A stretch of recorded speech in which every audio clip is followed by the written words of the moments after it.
lalo na pag nagpupunta tayo sa mga iba't ibang mga convention sa ibang lugar tulad sa Japan, sa Taiwan, sa Korea. At talagang tinitignan nila ang Baguio as a model. Kasi nga, World's Smart Sustainable Cities Organization.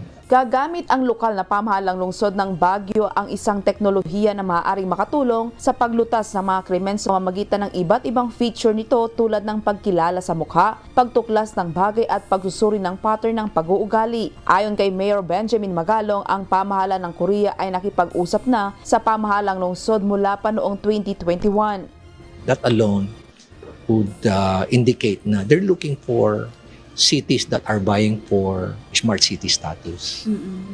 At hindi naman talaga ganun ka-controversial ang AI kung gagamitin mo sa tama. Sa paggamit ng bagong sistemang ito ay walang gasto sa lungsod sa unang 3 taon dahil saklaw ito ng grant na ibinigay ng Eureka. Mapapabuti aniya ang teknolohiyang ito ang makakayahan ng umiiral ng sistema sa lungsod sa pamamagitan ng pagsasama-sama ng advanced na AI analytics. Tulad sa CCTV, isipin mo yung pag-identify ng mga car plates, no?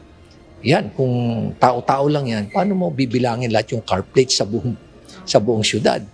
Paano kung may nangyaring insidente at itong car plate nito, itong sasakyan nato at ito yung car plate niya, involved pala to sa robbery?